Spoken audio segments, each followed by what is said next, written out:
네, 여러분 너무나 반갑습니다. 김영호 형제께서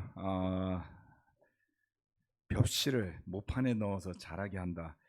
야, 뭐 심는 거는 봤는데 벽실까지 넣는 건 본 적이 없네요. 하나씩 그 언제 다 넣죠? 기계로. 기계로. 기계 없으면 못 하겠죠. 그거 하루 종일 그거 하는 거는 정말 쉽지 않았을 것 같은데요. 네, 그 가운데 또 영적인 교훈을 많이 느끼고 배우고 스토리 감사했습니다. 자, 오늘 상당히 더웠죠. 네, 오늘 완전히 여름이었던 것 같습니다. 오늘 뜨거운 마음으로 오신 여러분들 다 환영하고요. 예배 찬양을 하는데 아주 찬양이 아주 은혜로웠습니다. 우리 모자이크된 형제자매들의 그 저거 한 3년 전인가 2년 전에 크리스마스 때 했던 것 같은데 우리 아들이 군대 가기 전에 마지막 편집하고 갔던 그 장면인 것 같아서 사모한 것 같습니다. 자, 오늘은 교회 조직에 대한 마지막 시간입니다.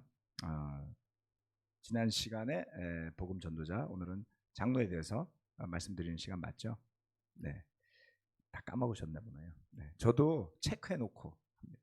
시간 지나면 아리까리 하니까요. 자, 지침이 되는 기본에 대해서 이야기를 했고 관계연사, 직인과 기능 부분에서 이제 이야기를 하고 있습니다. 교회 기초에 대해서 예수님, 그렇죠?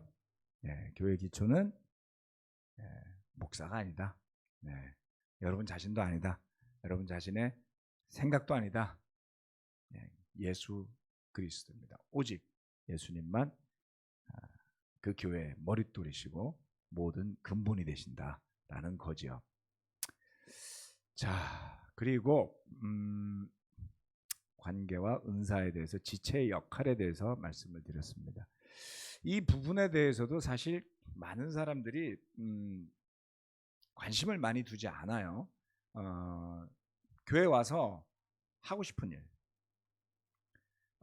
되었으면 하는 모습에 대해서 관심들이 더 많은 경우가 있습니다. 그런데 그 지체의 역할에 있어서 가장 핵심이 되는 부분은 하나님께서 각 사람에게 분수에 맞게 믿음의 분량대로 나누어 준 은사가 있다는 거예요. 그렇다면 우리가 마땅히 해야 될 것은 그 교회라는 공동체 안에서 지금 시점에 하나님이 나에게 주신 믿음의 분량은 무엇인가를 찾는, 인식하는, 그렇죠? 그래서 우리 서로가 다를 수 있다는 것이죠. 우리가 이 부분에서 많은 실수를 하지 않습니까? 한 예를 들자면 교회 운영은 이래야 됩니다라는 이야기를 할 때 사업을 하는 형제와 공무원으로 있는 형제와 그리고 영업을 하는 형제와 또 교직에 있는 형제가 만나서 이야기를 하면 방법이 다 달라요. 다들 자기가 경험한 것을 바탕으로 하고 싶어 하죠. 저는 군인이었으니까 네, 삼각 편제를 할 거냐 사각 편제를 할 거냐 농담입니다. 자, 그래서 우리가 그런 관점에서 이야기를 하다 보면 교회라는 배가 하나님의 뜻대로 못 가고 정말 산으로 가게 되고 다툼과 분란이 많아질 수밖에 없습니다. 어느덧 좀 시간이 흐르면서 제 자신에 대해서 발견하게 되었던 건 그거예요. 오로지 내가 경험하고 느끼고 배웠던 것을 바탕으로만 생각하고 판단하는 거구나. 또 나를 중심으로, 그리고 은연중에 우리는 다 나갔겠지라고 생각하지 않습니까? 근데 결혼해서 살아보니까 전혀 나갔지 않더라고요. 그렇죠? 그 좋아서 못 죽는 와이프하고도 살면서 서로가 안 맞아서 맨날 낑낑대는 때가 수도 없이 많은데 뭐 하룻밤도 같이 앉아본 형제들하고 무슨 수로 마음이 맞겠어요? 그렇게 기대한다는 자체가 이상한 거 아닌가요? 여러분, 우리가 굉장히 관계에 대한 비현실적인 이상주의에 빠져 있는 걸 아셔야 됩니다. 그래서 현실을 인정하지 못하는 부부는 늘 부부관계에 사경을 헤매는 경우가 많아요. 기대만 높고 현실을 쫓아주지 못하죠. 그렇지 않나요? 네. 뭐 부모가 자녀를 양육하는 것도 그렇습니다. 현실을 냉철하게 인정해야죠. 물리적으로, 경제적으로, 정신적으로, 육체적으로 굉장히 소진되고 어려운 일이 부모의 역할 아닌가요? 근데 우리 중에 많은 부모들은 애 키우는 게 그렇게 디맨딩하는 일이라는 걸 모르고 애를 낳았잖아요. 알았으면 좀 더 고민했었을 거요. 이렇게 말해도 결혼해서 애 놓기 전엔 그게 뭔지 알 수가 없는 거잖아요. 어렵죠. 네. 현실을 인정하면서부터 제대로 된 부모가 되듯이 있는 현실을 인정함으로써 부부가 서로의 기대를 맞춰가면서 성장하듯이 정말 다양한 사람이 모인 교회가 각각 다른 기대와 경험에서부터 오는 것들을 서로 주장하기보다는 하나님이 허락하신 지체의 믿음의 분량을 보려고 한다면 더하지도 않고 덜하지도 않은 하나님의 뜻대로 세워지는 지체들이 되고 교회가 되지 않겠습니까? 이것은 조금 있다가 말씀드릴 장로에 대한 이야기하고도 아주 중요하게 맞닿아 있습니다. 자, 그래서 지체의 역할에 대한 부분에서 은사가 아주 중요하다. 믿음의 분량이 아주 중요하다. 그래서 우리는 서로를 볼 때 뜻도 고치려고 볼 게 아니라 각 사람이 가진 은사를 발견해주고 그러한 은사를 서로 존중해주고 감사해주면서 풍성해지는 교회가 되어야 한다는 것이죠. 돌아보면 우리는 서로를 좀 바꾸는데 초점이 많았던 의욕적이고 젊었던 교회 아닌가요? 이제 조금 나이가 더 들었잖아요. 아직도 그러고 계시다면 좀 시대착오적이지 않습니까? 네, 나이가 좀 들었습니다. 젊은 사람들은 좀 그래도 돼요. 저희 아들들을 봐도 뭔가 고칠 점을 잘 이야기 좀 되게 고마워해요. 네. 왜냐하면 스스로가 인정하니까요. 겸손하니까요. 삶에 대해서 잘 모른다고 느끼니까요. 근데 50 넘은 형제한테 제가 비슷한 이야기를 하면 그 다음에 저를 안 만나려고 할지도 몰라요. 우리는 좀 격려가 좀 더 필요하죠. 네, 세상살이에 많이 지쳐가지고 제가 그래서 요즘 거북이 노래를 많이 듣습니다. 네, 세상살이 힘들어도 그죠? 네, 소리쳐 보면 좋다고. 거북이 노래 되게 좋아요. 자, 그래서 우리가 때와 어떤 그 분량에 맞게 하는 것들을 생각할 수 있어야 합니다. 자, 복음 전도자 장로에 대해서 제가 복음 전도자 목사라고 우리가 부르는데요에 대해서 좀 설명을 좀 많이 했었습니다. 오늘 장로에 대한 부분은 일단 제가 장로가 아니고요.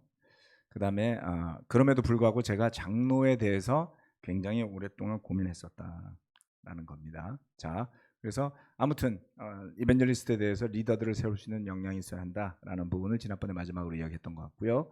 자, 넘어가 봅시다.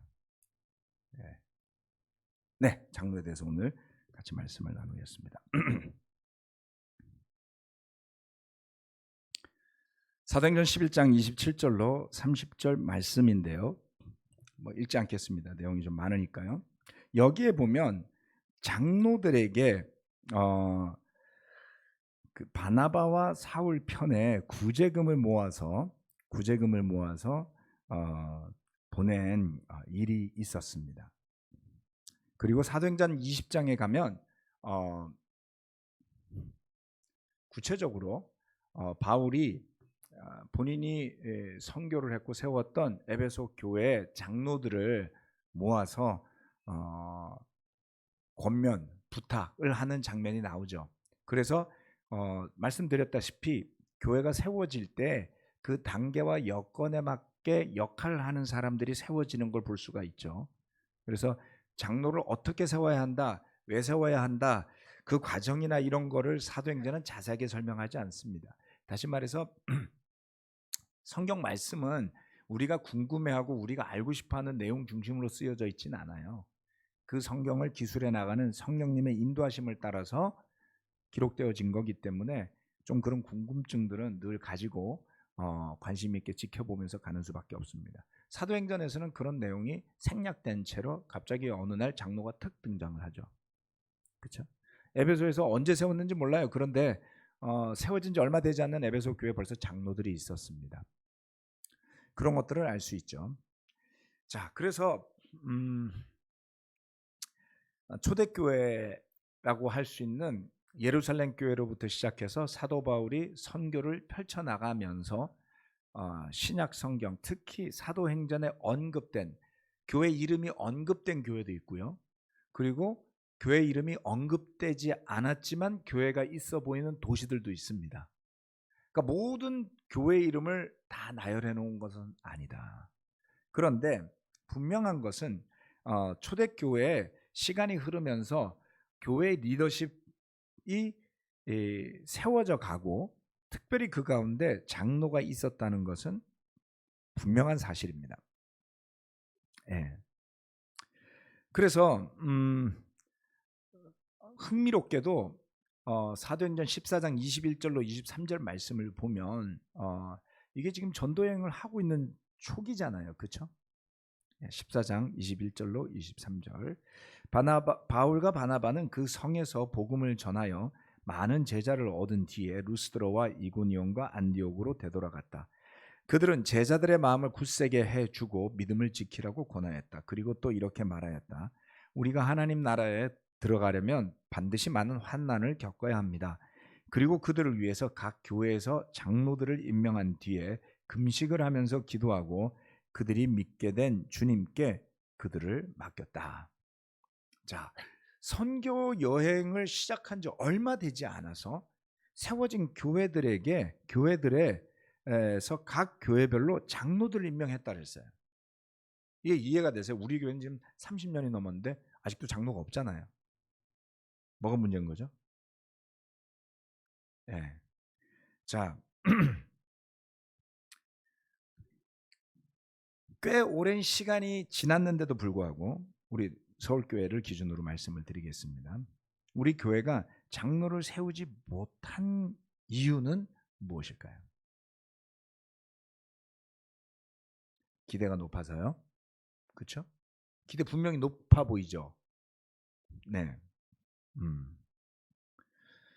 뭐 자격 있는 사람이 없어서였을까요?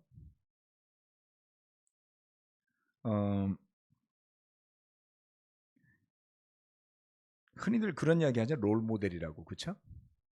보고 배울 수 있는 먼저 간 그 선구자들이 있으면 따라가기 쉽잖아요. 그런데 이 교회를 여러분이 세운 것도 아니고 제가 세운 것도 아니에요. 이 교회를 세워주셨던 분 중에 한 분은 미국으로 돌아가셨었고요. 그 다음에 그때 오셨던 많은 분들 중에 또 지금의 교회가 있도록 하기 위해서 많이 헌신하셨던 한 분은 미국으로 돌아간 뒤에 우리 교회를 떠나셔서 우리 교회와 관계가 없는 다른 교회에 다니고 계시고, 그 다음에 또 지대한 역할을 하셨던 한 분은 LA에서 장로가 되신 뒤에 몇 년 전에 한국으로 귀국해 계세요. 누구 이야기하는지 대충들 아시겠죠? 자, 그런데 이분들이 세워줬더라면 쉬웠을 텐데 이 교회를 세우고 성장시키고 하셨던 아주 자연스럽게 모든 제자들로부터 존경받는 분들이 장로를 안 세우시고 다 어디로 가셨어. 그리고 난 다음에 다음 세대 리더들이 장로를 세우려고 하니 쉽겠습니까? 교회 여건이나 상황도 늘 굉장히 혼란스러웠죠. 여러분, 리더십이 인정받는 것은 굉장히 어렵습니다. 그냥 목사 직위만 달아주면 여러분 진짜 존경할 수 있을까요? 척은 할 수 있어요. 그죠? 여긴 군대도 아니잖아요. 예. 심지어 군대도요, 계급장 달고 왔다고 그냥 존경해주지 않습니다. 따르는 척할 뿐이죠. 우리 형제들 군대 많이 가보셔서 알잖아요. 여러분 병장 때 소위가 와가지고 소대장으로 오면 정말 마음에서부터 존경하고 따랐습니까? 대답들을 안 해. 진짜 뭐 따랐던 것처럼 행동하시네. 에이, 절대 그럴 리가 없습니다. 그죠? 그 소위가 자기들을 책임질 수 있을 만한 뭔가가 있다는 것을 명확하게 보여주기 전에는 절대 존경을 보여주지 않아요. 네. 하물며 우리 교회가 뭐 그랬겠습니까? 그렇게 자연스럽게 신뢰가 있고 모든 사람으로부터 존경을 받았던 리더십들이 못한 일을 그들이 떠나고 난 뒤에 남아있는 형제 자매들로부터 신망과 존경도 받아야 되고, 그것도 어렵죠. 거기에 더해서 교회를 책임질 만한 장로까지 세우는 일은 절대 쉬운 일이 아니더라는 겁니다. 그래서 2003년경에 우리 전임들 사이에서, 목회자들 사이에서 많은 논란이 됐던 것 중에 하나는 장로들이 교회를 인도했어야 하는데 장로들이 없어서 문제였다, 이런 말을 주장을 하신 분이 있었어요. 맞기도 하고 틀리기도 한 것 같습니다. 장로 이야기가 많이 나왔어요. 이벤젤리스트는 돌아다니면서 설교나 해야지 교회를 책임지면 안 돼, 뭐 이런 말을 하신 분들도 있었고요. 그래서 제가 그랬어요. 장로도 없는데 그런 말을 해봐야 혼란만 가중합니다. 가뜩이나 신뢰도 못 받는데 위기 수습도 안 되는데 장로가 아니라서 안 된다는 말을 하는 건 뭐예요?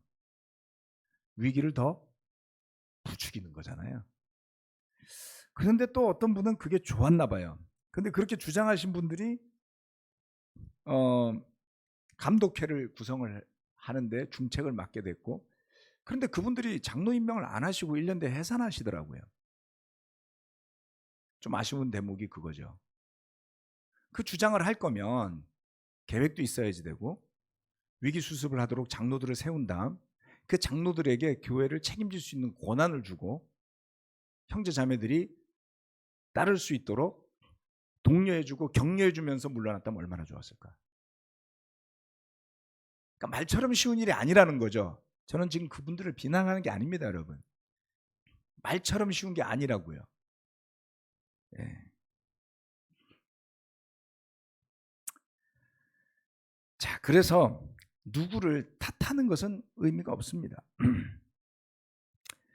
또 다른 역설적인 의미에서 봤을 때, 그러면 우리 서울 그리스도의 교회는 아무도 목자 역할을 안 했는데 여기까지 어쩌다가 굴러온 건가?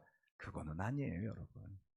장로라는 직분에 대한 개념이 우리 속에 뚜렷하지 않을 뿐이지, 누군가가 했어야만 하는 형제 자매들의 필요를 살피고 봉사하고 예배를 예배답게 하기 위해서 노력하는 것들을 위해서는 많은 사람들이 하지 않았나요? 네, 그래서 장로를 세운다는 것, 또는 그 장로들이 세워져서, 복수로 늘 표현되어서 우리는 그렇게 표현합니다. 장로들이 세워지면 뭔가가 대단히 달라질 것처럼 생각하면서 너무 높은 기대를 가지는 것도 저는 비현실적이라는 거죠. 네.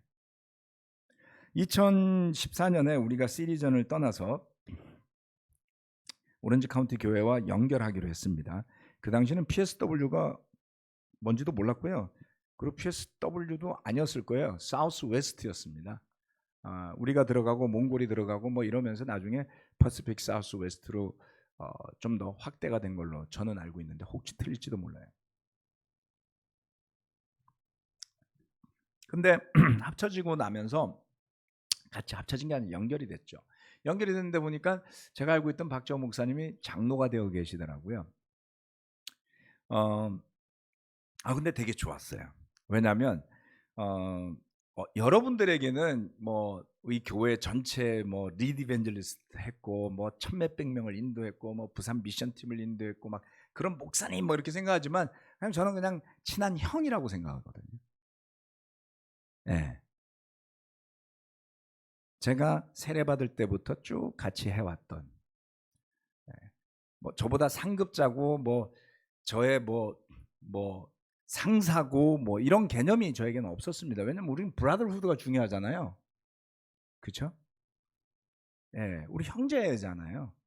근데 막 계급 구조라고 저는 별로 여겨보지를 않아서인지 그렇게 뭐 장로를 어떤 직분, 직위, 지위 존경하죠, 당연히 존중하죠. 그런 것보다는 그 정도 역할을 할 수 있을 만한 성숙함과 믿음의 깊이를 가진 그러한 것으로 이제 바라봤던 거죠. 그런데 신기하게요, 제가 이 박정호 목사님을 93년도부터 알았거든요. 꽤 오랜 기간 잘 알고 지냈고 친하게 지냈고 2001년도에 동경에서 귀국하고 나서는 한 2년간 목회도 같이 했고 2003년에 가시고 나서도 몇 년 동안 뭐 교제도 했었고 시리전하고 같이 하는 동안에 잠시 떨어져 있었지만 다시 만나 보니까 뭐가 많이 달라지셨어요. 거기에서 참 좋았습니다. 아, 장로가 되시더니 뭐가 많이 달라지셨네. 예전과 좀 다르네. 이런 생각이 들었습니다. 하지만 여전히 우리 2014년도 당시 뒤를 돌아보시면은 뭐 지금 혼란도 혼란이지만 뭐 그때 혼란도 혼란 아니었나요? 그래서 우리는 이제 혼란을 새로운 뉴 노멀로 받아들이는 게 어떨까요?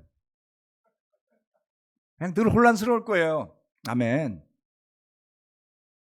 그죠? 사는 게 그리 쉽지 않다고 거북이가 노래했거든요. 네. 궁금하신 분들은 빙고를 들어보시던가 하십시오. 자, 네.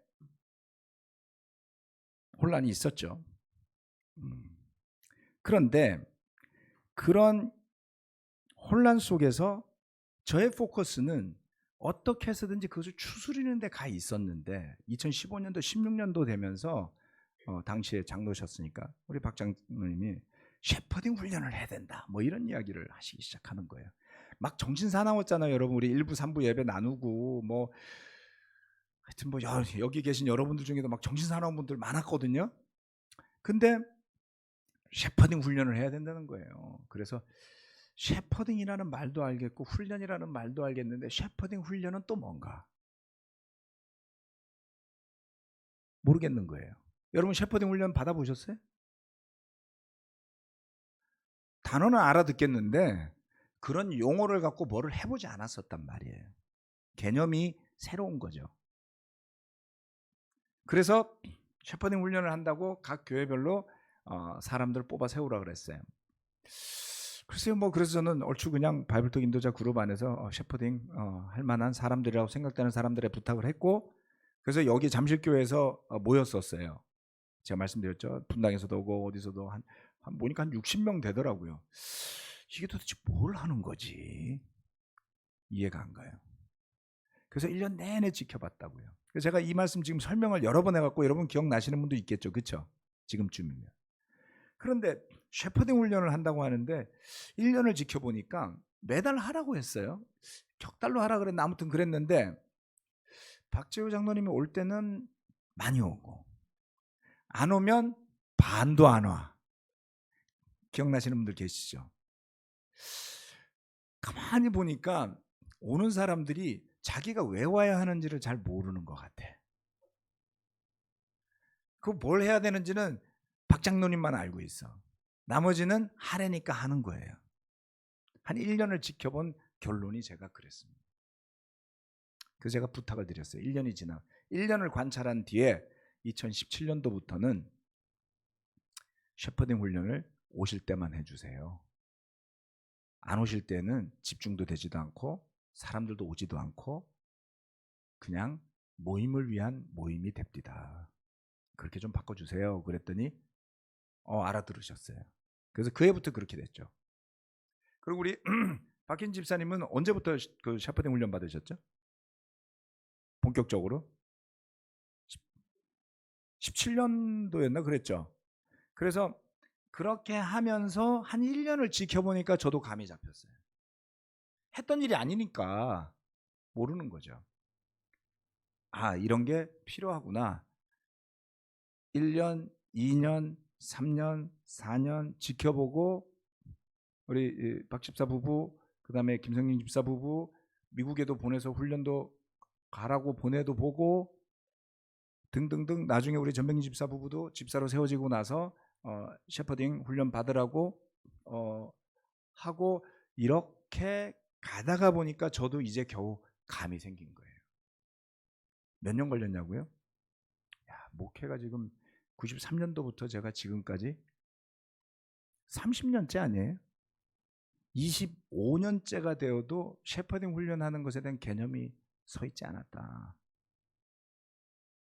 라는 거죠. 하물며 형제 자매들이 이게 제가 설명한다고 감이 올 리가 만무하잖아요. 여러분의 책임도 아니고 여러분의 역할도 아니고 이러다 보니까 남의 일처럼 생각하신다는 거예요. 그래서 어쩔 수 없이 커뮤니케이션의 갭이 있을 수밖에 없다. 아니면 두려워하거나 아니면 막연히 기대하거나 이런 것들은 장로를 세우는데 전혀 도움이 안 된다는 것을 제가 깨달았습니다. 자, 다음으로 넘어가겠습니다. 각설하고 오늘은 여러 가지 이야기가 있어요. 자, 그래서 장로의 자격과 역할에 대한 것을 써놓은 구절들을 저도 잘 알고 있었지만 좀 더 집중해서 보게 되고요. 그리고 좀 더 관심 있게 지켜보게 되고요. 셰퍼딩 훈련을 받으면서 뭘 배우는지 저도 보게 되고요. 예. 뭐가 더 중요한 건지, 또 이게 언제쯤 끝날 건지, 언제쯤이면 장로가 될 수 있는 건지, 장로가 된다면 어떤 역할을 할 건지, 장로가 되고 나서 돌변해서 완장찬 사람으로 변신을 하지는 않을까, 이런 걱정도 있기도 하고요. 그런 사람을 하도 많이 봐서 그럴 만한 성품의 소유자인지 아닌지 아무튼 여러 가지 기도하고 고민하는 가운데 지켜보게 되었습니다. 디도서 1장 5절로부터 11절까지 제가 읽도록 하겠습니다. 좀 많죠? 내가 그대를 크레타에 남겨둔 것은 남은 일들을 정리하고 내가 지시한 대로 성읍마다 장로들을 세우게 하려는 것입니다. 장로는 흠잡을 데가 없어야 하며 이 한마디 묵직하지 않습니까? 하나님의 남편이라야 하며 그 자녀가 신자라야 하며 방탕하다거나 순종하지 않는다는 비난을 받지 않아야 합니다. 감독은 하나님의 청지기로서 장로라 했다 감독이라 했다 같은 겁니다. 감독은 하나님의 청지기로서 흠잡을 데가 없으며 디도서 1장 7절 자기 고집대로 하지 아니하며 쉽게 성내지 아니하며 술을 즐기지 아니하며 폭행하지 아니하며 부정한 이득을 탐하지 아니하는 사람이라야 합니다. 오히려 그는 손님을 잘 대접하여 하며 선행을 좋아하며 신중하며 의로우며 경건하며 자제력이 있으며 신실한 말씀의 가르침을 굳게 지키는 사람이라야 합니다. 그래야 그는 건전한 교훈으로 권면하고 반대자들을 반박할 수 있을 것입니다. 복종하지 아니하며 헛된 말을 하며 속이는 사람이 많이 있는데 특히 할례를 받은 사람 가운데 많이 있습니다. 그들의 입을 막아야 합니다. 그들은 부정한 이득을 얻으려고 가르쳐서는 안 되는 것을 가르치면서 가정들을 온통 뒤엎습니다. 장로라고도 하고 감독이라고도 합니다. 장로라는 단어는 나이가 많다는 뜻 그대로 엘더예요. 그렇죠? 엘더는 노인이라는 뜻이잖아요. 그런데 노인 중에서도 어떤 그 존경을 받고 그 마을을 이끌어 갈 만한 원로라고 볼 수 있는 그런 기능들이 유대인의 사회 속에서는 있어 왔던 겁니다. 낯설지 않은 개념이었던 거죠. 그렇지만 교회에서는 특별히 거기에 장로라는 직분을 주고 역할을 하도록 가르쳤던 겁니다. 감리교회는 감독제로 되어 있어서 감리교회라고 부르죠. 장로교는 장로교 잘 아시죠? 많잖아요. 파는 많지만 장로교가 프레스비테리안이라고 부르거든요. 프레스비터가 장로란 뜻입니다. 자, 장로교는 장로제 중심의 교회다 이렇게 볼 수 있어요. 네. 그럼 감리교는요? 메토디스트라고 부르는데 메토디스트는 딴 데서 나온 단어예요. 메소드는 방법이란 뜻이잖아요. 감리교는 그 어떤 방법론에 되게 집중하는 교회인 것 같은 별명을 얻게 된 거죠. 그 의미는 또 있습니다. 그렇지만 감리교회라고 부르는 것은 감독이 중심이 된 교회라는 뜻이에요. 사실은. 그래서 감리교는 각 교회별 목사도 있지만 그런 목사들을 총괄하는 감독들이 따로 있어요. 조직 체계가 그렇게 되어 있는 거죠. 약간은 좀 이 감리교회는 카톨릭스러운 측면이 있다 이렇게 볼 수도 있습니다. 카톨릭은 아니지만 장로교는 노회라고 불러요. 노회라고 부르는 그 어떤 가지 같은 그런 조직들이 있어서 회의체를 통해서 의논을 하고 진행을 하는 그런 겁니다. 그럼 우리 그리스도의 교회는요? 그런 거 아무것도 없어요. 네. 뭐라고요? 오직 성경 뭐 이런 거잖아요. 예, 정말로. 예. 그리고 교회에 성경에 나오지 않는 기구나 조직을 만들지 않는다. 이런 환원 운동 자체가 그런 것에 대한 고집이 많았기 때문에 좀 조직적인 측면에서는 조금 더 혼란스러울 수 있습니다. 각 교회별로 그래서 개교회주의라는 것이 발달해 있었었고요. 제가 여러 번 말씀드렸지만 우리 그리스도의 교회는 개교회주의를 부정하다가 거의 카톨릭 같은 탄탄한 구조와 상명하복의 구조를 유지하다가 그걸 없앴어요. 2003년 이후로. 없어지고 나서는 다 서비스 팀으로 이름을 바꾼 겁니다. 서비스 팀? 뭐 하는 거예요? 서비스 하는 거예요. 예. 자, 그래서 각 교회별로는 이벤젤리스트도 있을 수 있고 장로도 있을 수 있고 디컨도 있을 수 있는데 교회와 교회 간에는 그런 교회를 주관하는 장로나 이벤젤리스트가 있느냐? 우리 지금 그리스도의 국제 그리스도의 교회 안에 그와 같은 조직이나 기구가 있을까요? 없을까요? 잘 모르시는 거예요. 그렇죠? 예. 그래서 어떤 분들은 마치 그런 게 있는 것처럼 설명하시는 분들도 있어요. 향수 때문일까요? 예. 유니티 프로포절 이전에 교회의 모습에 대한 향수 때문에 그렇게 생각하실 수도 있고요. 그런 교회가 훨씬 더 이펙티브하다, 효율적이다 이렇게 생각하시는 분이 있을 수도 있습니다. 거듭 말씀드리지만 저는 그런 구조에 아주 익숙했던 사람이에요. 어렵지 않아요. 예. 누구보다가 잘 적응했고요. 불편하지 않아요.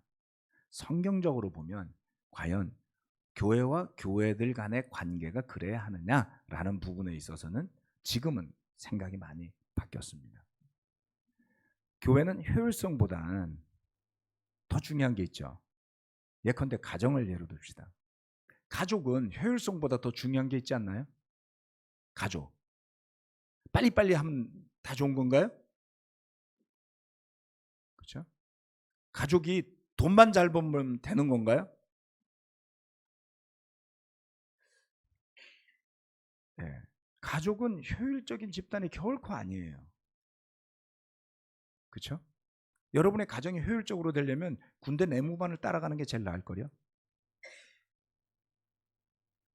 그리고 아무도 살고 싶지 않은 집이 되지 않을까요? 가정은 때로는 그렇지 않아요. 네. 교회도 마찬가지입니다. 저는 우리 교회가 더 빨리 발전하고 더 성장하기를 누구보다 열망하고 염원했던 사람 중에 한 사람이지만 그것은 마치 맞아 보이는 잘못하면 망상이 될 수도 있다는 것을 깨닫기 시작했어요. 그게 그렇게 중요했다면 예수님이 왜 꼴랑 120명의 제자만 남기고 가셨겠어요? 기왕이면 120만 명 정도 해놓고 가셨어야죠. 그렇게 오랫동안 풀리지 않았던 숙제 중에 하나가 저로서는 고린도전서에 나와 있는 바울이 이야기했던 나는 여러분 가운데 그리스도와 가요 외에는 세례를 주지 않은 것을 감사하게 생각합니다. 어떻게 저런 말을 하지? 참 이해가 안 갔어요. 시간이 흐르면서 이해하는 부분이 생겨났습니다. 장로라는 것을 이해하는 데 있어서 여러분 대부분 관심이 없을 수 있거나 또 지나치게 관심을 가지실 수 있는데 적절해야지만 한다고 저는 믿습니다. 우리 교회가 어떻게 펑션하고 어떻게 연결되는지 모르고 있다 보면 아무리 이야기를 하면 그게 그런 줄 알고 가는 일들이 지금 막 벌어지고 있잖아요. 정말 그런 걸까요? 시간이 지나면 명확하게 드러나게 되어 있습니다. 아멘. 자, 조금 옆으로 빠졌지만 다시 돌아가도록 하겠습니다. 자, 그래서 이런 사람 어때요? 흠잡을 데 없는, 네, 자기 고집대로 하지 않고 쉽게 성내지 않으며 중독성이 없고 부정한 이득을 탐하지 않고 손님 대접 잘하고 선행을 좋아하고 신중하고 거기에 의로우며 심지어 경건하며 자제력이 있어요. 여기서 이제 대부분 그냥 다 탈락하고 끝났어요. 그래서 박재호 목사님이 셰퍼딩 훈련을 하면서 이런 이야기를 제일 많이 했습니다. 체크리스트가 아닙니다. 처음에 그게 뭔 소리인지 몰랐어요. 체크리스트는 뭐예요? 청소하는 사람이 체크리스트를 딱 들고 와가지고 물기는 제거되었는가 1, 오케이. 2, 떨어진 물건은 없는가 3, 수도꼭지는 잘 잠궜는가 이렇게 체크하잖아요. 체크가 끝나야 그날 일이 끝난 거잖아요. 교회 장로를 임명하는데 이 하나하나를 체크리스트로 보기 시작하면 장로는 못 세운다 라는 거예요. 그러면 우리는 천국은 갈까요? 어때요? 체크리스트 신앙. 그러니까 자기한테 체크리스트 갖다 대고 천국 갈지 말지 체크하려면 다시라는 사람들이 장로로 세운다 그러면 체크리스트를 들고 와요. 이런 걸 우리는 내로남불이라고 하는 거죠. 그렇지 않습니까? 처음엔 그래서 참 어렵다는 거예요. 그래서 우리 박정 목사님이 체크리스트가 아니다. 그래서 나는 이건 또 뭔가 몇 년을 들었어요. 몇 년을 듣고 나니까 조금 이해가 되는 측면이 있습니다. 자, 그래서 어렵다라는 거죠. 만만치가 않습니다. 거기다 더해서 뭐 그 사람의 자질은 말할 것도 없고 신실한 말씀의 가르침을 굳건하게 지키는 사람이라야지 되고요. 말씀을 잘 알아야지 되고요. 지킬 줄도 알아서 건전한 교훈으로 권면하면서 반대자들을 반박하면서 입막음도 할 수 있어야지 돼요. 와, 이런 장로들이 있었으면 저 참 좋겠습니다. 예. 권위도 있어야지 되는 거죠. 그냥 나이스하기만 해서는 장로 역할을 할 수 없다. 야, 어떡하지? 좀 권위가 있는 사람은 가끔 성질도 잘 내는데 그냥 마음씨 좋은 저 켄터키 프라이드 치킨 할아버지 아니면 산타 할아버지 같은 사람이 장로가 되면 좋을 것 같은데 뭘 어떻게 해야지 되는 거예요? 뜨겁기도 하고 차갑기도 하라는 말인가요? 어렵습니다. 자, 그래서 장로로 세우고 훈련한다라는 것은 그 사람을 체크리스트를 만든다라는 그것을 통과하면 장로를 시킨다라는 개념이 아니라는 겁니다. 가장 중요한 것은 그가 섬기는 교회에서 얼마나 존경과 신뢰를 받느냐라는 것이지요. 그리고 이것은 지위에 대한 것이 되어서는 안 되는 겁니다. 왜냐하면 성경에서 가장 경고하는 것 중에 하나는 이런 사람이에요. 요한 3서 1장 9절. 내가 그 교회에 편지를 써 보냈습니다. 그러나 그들 가운데서 으뜸이 되기를 좋아하는 디오드레베는 우리를 받아들이지 않았습니다. 그러므로 내가 가면 그가 하는 일들을 들추어내겠습니다. 그는 악한 말로 우리를 헐뜯고 있습니다. 그는 그것으로 만족하지 않고 자기도 신도들을 받아들이지 않을 뿐만 아니라 받아들이려는 사람들까지 방해하고 그들을 교회에서 내쫓습니다. 사랑하는 이여 악한 것을 본받지 말고 선한 것을 본받으십시오. 선한 일을 하는 사람은 하나님에게서 난 사람이고 악한 일을 하는 사람은 하나님을 뵙지 못한 사람입니다. 데메드리오는 모든 사람들에게 좋은 평을 받았고 또 바로 그 진실한 삶으로 그러한 평을 받았습니다. 우리도 또한 그렇게 평합니다. 그대는 우리의 증언이 옳다는 것을 압니다. 여기에 보면 디오드레베라는 사람이 나옵니다. 그는 으뜸이 되기를 좋아하는 사람이라고 묘사가 되어져 있어요. 이런 사람이 장로가 되면 어떻게 될까요? 악한 말로 사도들을 헐뜯고 그리고 자기 마음에 안 드는 신도들을 받아들이지 않고 받아들이려는 사람이 있으면 방해하고 교회에서 내쫓는답니다. 네, 으뜸이 되기를 좋아하는 사람 어떤 사람들일까요? 교회에서 리더십의 자리에 오른 사람들은 으뜸이 되는 것을 좋아하는 사람일까요? 아니면 별로 관심 없어 하는 사람일까요? 어려운 이야기죠. 네.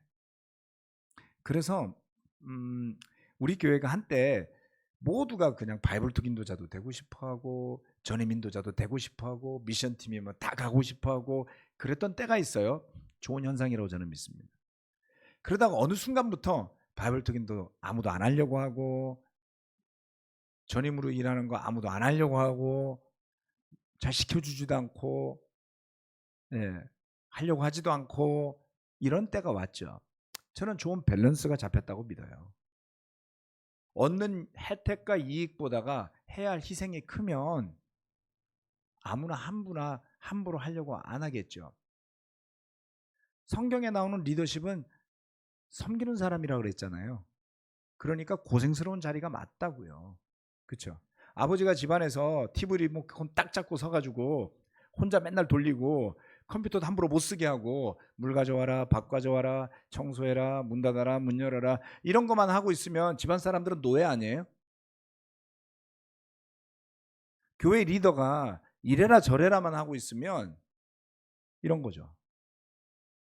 근데 아버지가 쓰레기도 갖다 버리고 청소도 하고 돈도 벌어오고 엄마가 시키는 거 다 하고 아들이 부탁하는 거 다 해주고 그리고 끝나고 나면 마지막에 다들 잘 있는지 확인하고 야 이런 아버지가 여러분 맞죠?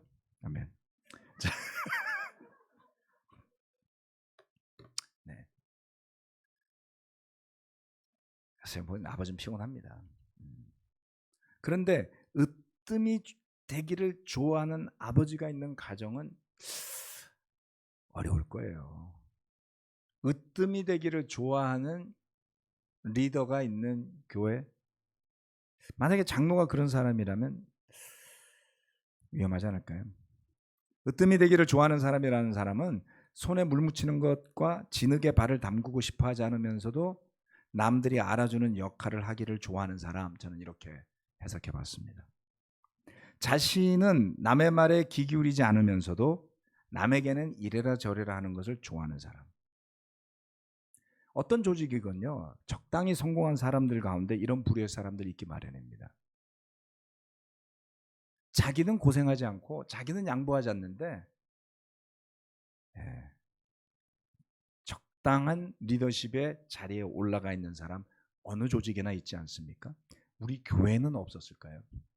지금 우리 교회는 없을까요?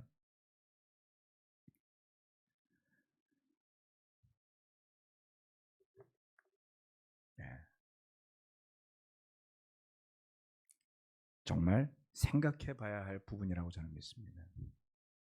그래서 셰퍼딩 훈련을 하면서 뭔가 남들이 모르는 비법을 배우는 훈련이 아니라 다른 누구보다 섬길 줄 아는, 다른 누구보다 인내할 줄 아는, 다른 누구보다 사랑할 줄 아는 성령의 열매들이 맺히고 힘겹다 할지라도 주어진 역할을 묵묵히 해내는 그런 단련된 성품, 존경을 받아야만 한다라고 생각하는 게 아니라 섬기는 가운데 저절로 신뢰를 주는 형제 자매들이 있는 것. 그러한 준비가 된 분이 있다면 목사가 그 사람을 장로라고 떠들며 세워줄 필요도 없지 않나요? 이미 형제 자매들은 그 사람들의 목소리를 듣고 따르고 있을 겁니다. 네. 네. 여기에 보면 양떼를 치는 목자가 있어요. 목자의 역할은 힘듭니다. 하루 종일 양만 보고 있어요. 들판에서 여러분 저것도 잠시죠. 몽골 들판에 서 있으면요 덥고 춥고 정신이 사나워서 밖에 못 있어요. 한번 올여름에 가시는 분들 경험해 보시기 바랍니다. 하루 종일 들판에서 양떼만 봐보십시오. 할 만한 일인지. 그래서 목자 하시는 분들은 피부가 일단 안 좋아요, 대부분. 그렇죠? 목자 하시는 분들 중에 살찐 사람도 저는 별로 못 봤어요. 네. 힘들어요. 잘 씻기도 어려워요. 네. 냄새도 나겠죠. 양들하고 같이 사니까요. 저게 진짜 목자인 겁니다. 자, 사도행전 20장 28절 말씀 다 끝나갑니다. 여러분은 자기 자신을 잘 살피고 양떼를 잘 보살피십시오. 성령이 여러분을 양떼 가운데 감독으로 세우셔서 하나님께서 자기 아들의 피로 사신 교회를 돌보게 하셨습니다. 이 말은 사도 바울이 장로들에게 한 이야기입니다. 주목해야 될 것은 자신을 잘 살피라는 거예요. 영적인 자기 인식이 중요하다라고 말씀드렸었죠. 참 신기하지 않나요? 그러고 보면 지체로서의 역할을 이야기할 때도 주어진 분량을 알아야 한다고 그랬잖아요. 교회에서 한 명 한 명의 구성원으로 있는 분들도 자기를 알아야 되고요. 자기 인식이 되어 있어야 하고요. 다음, 교회의 가장 높은 직이라고 할 수 있는 장로가 되는 분들은 다른 누구보다 자신에 대한 인식도가 높아야만 합니다. 지위를 탐하는 것이 아니라, 사람들의 존경을 탐하는 것이 아니라, 그래서 자신을 살피고 그 다음 양떼를 살피는 것이죠. 장로에 대해 생각해 볼 수 있는 가장 중요한 자질을 생각한다면 그것은 그 사람이 가진 재산이나 학식이나 사회적 지위가 되어서는 결코 안 됩니다. 왜냐하면 사회적 지위나 재산, 학벌 등등은 하나님께 어떤 의미도 없기 때문이죠. 그게 있기 때문에 장로가 되어서 안 된다 이런 뜻은 아닙니다. 하지만 행여라도 우리 가운데 그러한 생각을 가진 분들이 있다면 그것을 내어다 버리시기를 부탁드립니다. 진정한 장로의 면모라고 한다면 그것은 하나님 앞에 진실된 신앙과 성령의 열매를 맺어가는 사람, 사랑이 깊고 형제 자매들로부터 신뢰받고 존경받을 만큼의 인품이 되어져 가는 사람. 저는 완결형을 말하고 싶지 않습니다. 우리 중에 어느 누구도 인격적으로 완성되어 있지 않아요.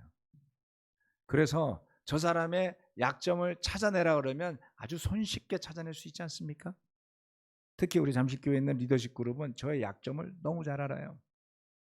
벌써 2015년도부터 함께 이룬 지가 오래됐으니까 제가 뭘 놓치고 있을지도 알아요. 그래서 미리미리 예방해 주기도 하고 뻔히 까먹고 있을 것 같으면 확인도 시켜주고 안 하고 있을 것 같으면 전화도 해줘요. 아멘. 잘 못할 것 같으면 하지 말라고 합니다. 저한테. 그것도 좋아요. 네, 그래서 저는 사실 이 잠실교회에서 말씀을 전하는 이벤젤리스트로 역할하는 게 대단히 버겁지 않았습니다. 돕는 분들이 많았기 때문이죠. 네. 부족함을 보는데 더 좋아하더라고요. 이렇게 약점이 많았군요.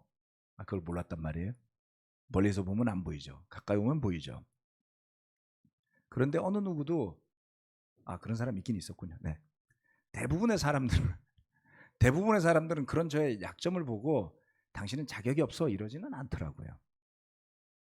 왜냐하면 저의 약점보다는 제가 가진 달란트와 은사로 섬기는 것을 좋아하거나 신뢰하거나 감사하는 분들은 저의 약점을 보고 도우려고 했기 때문이겠죠. 우리 교회에서 장로가 세워진다면 이것이 중요하다고 저는 믿습니다. 세워진 장로들이 성공하려면, 장로가 성공한다는 게 무슨 의미죠? 돈을 더 벌거나 지식이 더 늘어나거나 그런 게 아니라 그랬잖아요. 장로가 성공한다는 것은 더 잘 섬기는 거예요. 더 감사하고 더 기쁘게 섬기는 거예요. 교회를 잘 지킬 수 있게 협력하는 거죠. 그러려면 회중이, 우리 형제 자매들이 인식이 있어야만 된다. 그게 뭔지 알아야 서로 협력할 수 있다. 기대만 높고 체크리스트 들고 다니면서 그러면 안 된다. 이제 우리를 입막음 하시는군요. 그건 아니에요. 불만 있으면 말씀하세요. 그죠?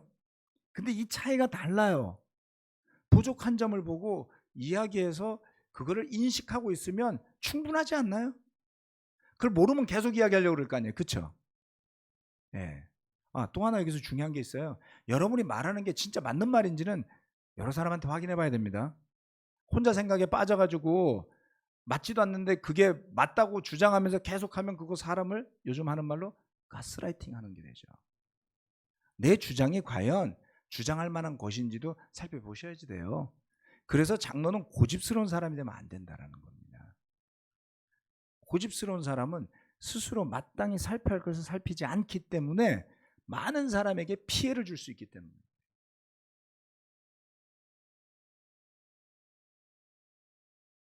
종종 저와 함께하는 리더십 그룹에 있는 분들이 때로는 제가 우유부단하다고 느끼는 때가 많았을 거예요. 왜요? 빨리 결론을 안 내려주거든요. 네. 그런데 그래야 되지 않나요? 뭐든 빨리빨리 할 것 같으면 제가 왜 목사를 하겠습니까? 군인을 하죠. 효율적인 집단이 아닙니다. 사랑하는 가족이에요. 한 사람 한 사람이 소중하기 때문에 함부로 내 판단대로 갈 수 없는 겁니다. 결론이 나도 한 번 더 생각하고 한 번 더 물어보고 기다렸다가 또 기도해보고 다시 되돌이켜보고. 왜냐하면 한 명 한 명을 말씀으로 양육하고 함께 천국으로 가는 게 세상에서 가장 힘든 일 아닐까요? 그래서 여러분들은 가장 힘든 일을 하고 계시는 거잖아요. 네. 마무리하면서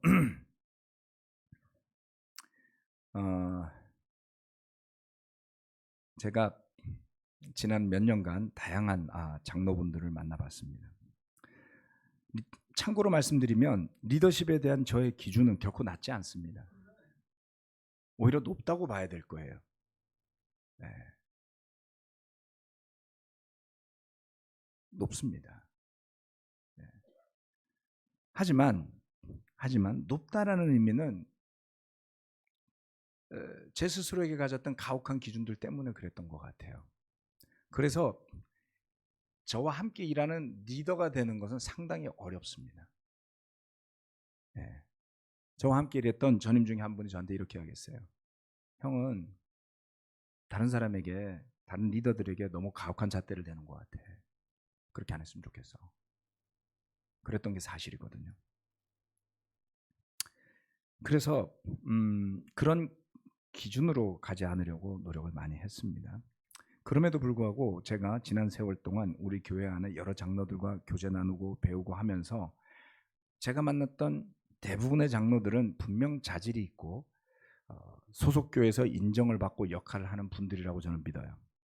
그런데 제 마음에 쏙 들 만큼 역량을 보여주고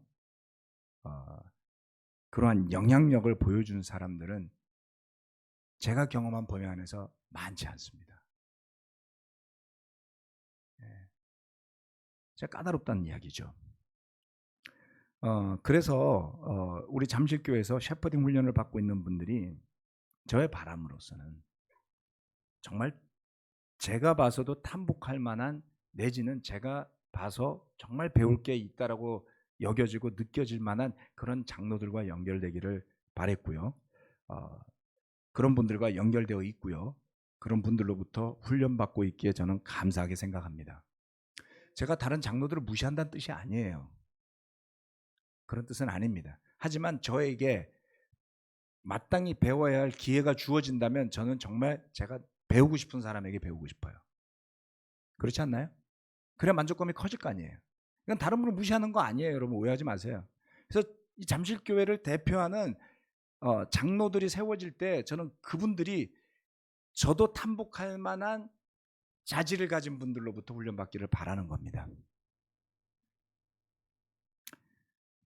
이미 그렇게 되어지고 있다고 저는 믿습니다. 그래서 우리가 교회로서 어떤 자리를 만들고 역할을 준다라는 차원으로 가지 말고, 우리가 교회로서 진작 마땅히 했어야 할 일 중에 하나가 장로를 세우는 일이었는데, 지금까지 어느 누구도 그 총대를 메어주지 않았다 라는 거죠. 그래서 다들 밖에 나가셔서 장로들이 되셨어요. 자, 이젠 우리 안에서 장로가 세워져야 할 때가 되었습니다. 네, 마땅히 해야 할 일. 그렇기 때문에 그렇게 생각한다면 답은 의외로 쉽게 나오리라 믿습니다. 어떤 리더가 세워지건 어떤 목자가 세워지건 겪어야 할 시행착오도 있습니다. 우리는 그것을 두려워하지 말고, 지금 우리 이 안에 여러 집사님들이 계시는데 시행착오 겪었지만 그분들이 그 자리에 있어 줬기 때문에 지켜진 부분이 있지 않습니까? 한때는 여러 형제자매들이 저한테 집사님들이 도대체 뭐 하는 겁니까? 이렇게 따졌던 분들도 있어요. 그러면서 또 다른 분들은 뒤에 가서 목사들이 뭐 하는 겁니까? 이렇게 따졌던 분들도 있겠죠. 괜찮습니다. 그런 과정을 묵묵히 인내해주고 주어진 역할에 충실했기 때문에 이 교회가 지금 은혜 가운데 유지되어지고 보호되어지고 여전히 앞을 향해 나아가고 있다는 것에 저는 감사드리고요. 그러기에 우리 잠실교회는 머지않아 장로들을 세울 준비를 적어도 지난 약 7년간에 걸쳐서 준비해왔다. 그 시간이 짧진 않죠? 네, 짧지 않습니다. 그래서 하나님 허락하신다면 머지않은 미래 우리 가운데 장로들이 세워지게 여러분이 믿음으로 함께 협력해 주시기 바라고, 그분들을 맨눈으로 체크하지 마시고 네, 신뢰로서 사랑으로서 함께 하고, 하지만 부족한 게 있다면 언제든지 용기를 갖고 말해주고 노력할 수 있는 그러한 성숙하고 따뜻한 가족 그리고 교회로서 갈 수 있기를 바랍니다. 기도하고 마치겠습니다.